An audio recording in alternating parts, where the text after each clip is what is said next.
Hey everyone, I guess this is just going to be a quick update on what's happening, stuff I've recently picked up. By now everybody should have seen the two Murray tractors. I got a change of plans on those, partially, and this machine right here, this came as a package deal. This is a complete Craftsman LT something. It's got the newer front end, it's got the kind of older rear end. It's unfortunately a shift between the legs, so I'm not keeping this machine for myself. This machine will be replacing the Mouse Craftsman out where my RV is. They're having issues with that machine. It keeps on throwing and breaking the mower belt. It's got a dual belt on the 46-inch deck, so they're having issues with that machine. So that machine is going to get replaced with this one here. It's a reasonably well built machine. It's got a 14.5 horse Briggs overhead valve. Most likely needs the valves adjusted. The only reason why I got the hood up and snow in there is there was a huge mouse nest in here. I'm hoping it wasn't ran with the mouse nest. This machine does run and drive. The initial complaint on this machine was every time the mower deck would engage, the engine would die, and it's not doing that for me. So I gotta go through a few things on the electrical. The solenoid's just down there hanging. I'll put the engine back together. I do have a complete parts engine with a blown crank. Sorry, not blown crank.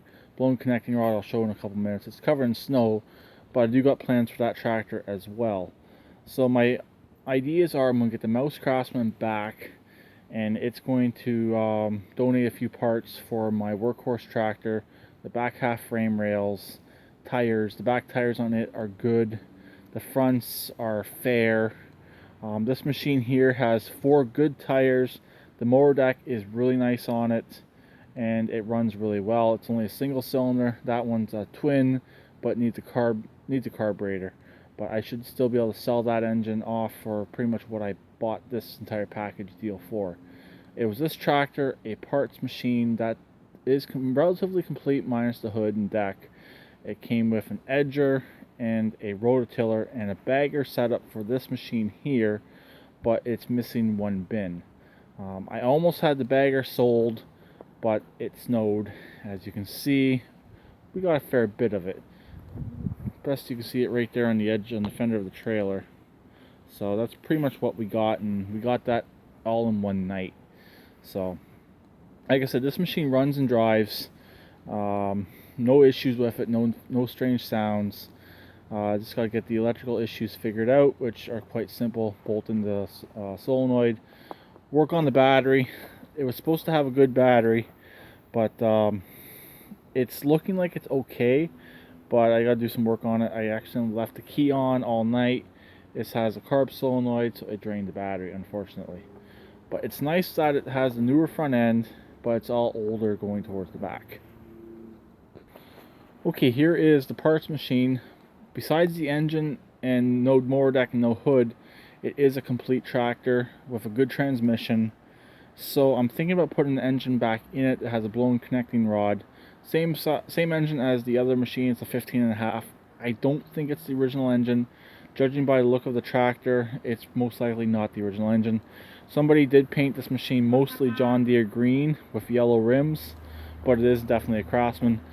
I was originally going to use the back half of the frame on this machine, then I'd have an extra 6-speed Peerless, but I just think this machine would be better off being put back together. I got a hood for it. It's not a matching hood, but it's a hood that will work, and put this machine back together as a yard tractor. And while I'm doing the work on my workhorse, have this thing handy, I can use it to do my work. So that's the idea. So the hood won't match, nothing's going to match on the machine, but it will look okay. It will be usable, and it should fetch between $150 to $200 as a yard tractor. Or I'm going to keep it and put a snowplow on it, because as it is right now, we are kind of looking to get out of the city, and I may need a plow tractor anyways. So that's the parts machine. I know it's all covered in snow, but unfortunately the engine's blown. It might be rebuildable. I don't know. I haven't taken the bottom off yet to see.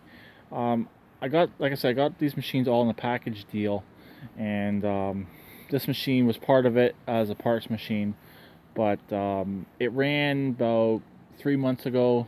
I believe it ran low on oil, and the guy put the rod, blew the rod. But it doesn't appear like the rod went through the block. So, like I said, it might be rebuildable. Okay, and over here, the Murray. I just posted the video, or I published a video of driving this Murray right here with the flat back tires, this engine, and it was an interesting video. Since then, I've replaced the fronts. I do got different front tires for this machine, but I gotta get bushings for them. This actually uses an MTD front tires, so they have a smaller bushing in there. They're not exactly like the Craftsman's. They're actually a little bit smaller diameter than the Craftsman's. Luckily, I had a brand new set of MTD tires, but unfortunately I lost one of the bushings. Kind of sucks. But this engine here, reason why didn't pause the video, this engine here will most likely go in the little work tractor. It's a 12 or 12 and a half horsepower Briggs & Stratton. It does run. It runs halfway decent. It does need a little bit of work, but mainly with the electrical. I think it's the electrical on the Murray side that's giving it the issues, not necessarily the electrical on the engine. Starter's good. It has the Mouse Craftsman starter on it, and this machine here will be getting the 21 horse Briggs V twin, and it will be getting the Murray rear fender put back on. Obviously the back will be cut out for the engine, so we'll have stock at the front and sides. This does have a mount at the side right here on left and right to mount the fender on, so cutting the back out won't be a big deal. I'm hoping that engine will fit in there. We'll see. It should fit. It should. I know it will bolt up. The bolt pattern is exactly the same, but putting it in there, figuring out a few of the other things like the gas tank will be interesting. The battery should be able to stay where it is.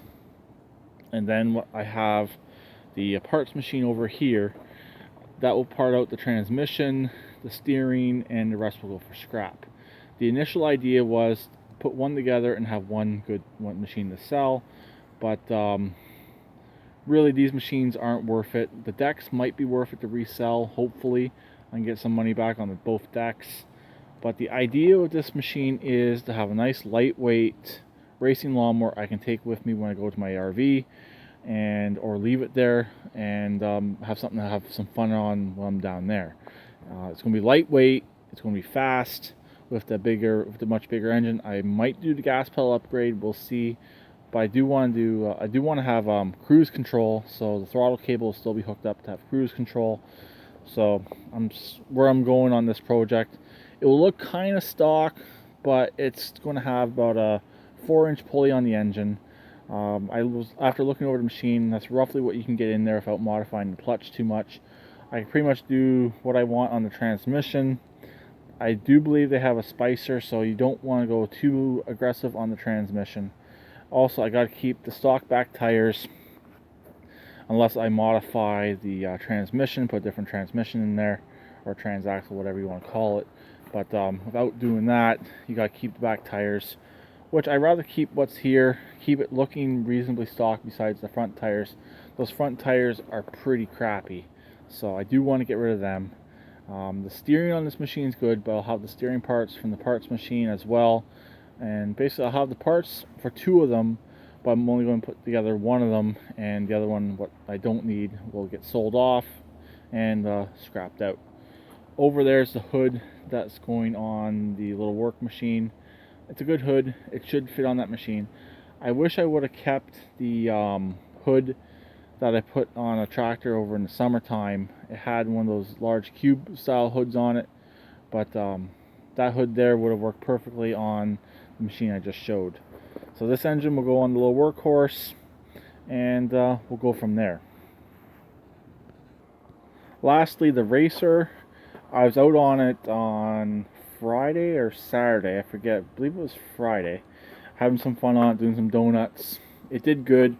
Unfortunately, one of my air horns has a minor casualty. The top of it got cracked. Unfortunately, they are just plastic horns, so it was bound to happen on this machine anyways. It shouldn't affect the sound too much, but it might bug me with my OCD, so I have to see about that.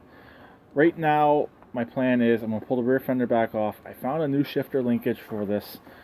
I'm getting reverse, first, second, and third currently, but there's a little bit of room there, so if I adjust the shifter linkage, I should get fourth or fifth, would be nice. But main thing is I need to keep reverse. From driving this in the snow, this machine definitely does need reverse. So I'm going to pull the rear fender off. I'm going to go in there, play around with the shifter linkage a bit. I might put a new piece in, we'll see. And see if I get more gears, which would be nice. Or it does have an adjustable linkage in there, adjust the linkage and see what happens that way.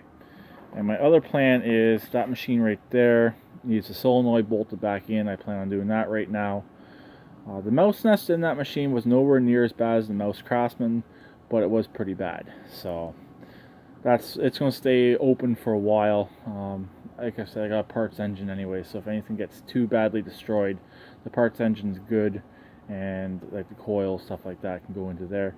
And I'm thinking about popping the flywheel off on the parts engine and seeing if it's the same magneto as my current workhorse tractor right here, because currently the charging system does not work on that. It's a Briggs Vanguard. If anyone knows if from the 14 horse overhead valve, 14.5 overhead valve will swap into the 14 horse Vanguard, we'll see. It'd be worth to try it, because I definitely need a charging system on that tractor. Pretty much every day it needs to be put on the charger and charged back up. The battery, it has a car battery, so it doesn't go too low, but to be safe, I do charge it back up. So I guess that's the update, other than the snow and what I'm working on. Slowly getting some stuff worked on. It is cold, but we're supposed to get some warmer weather next week, and most likely all the snow is going to be gone. So I'll talk to them later. Please keep redneck like always, and please subscribe, comment.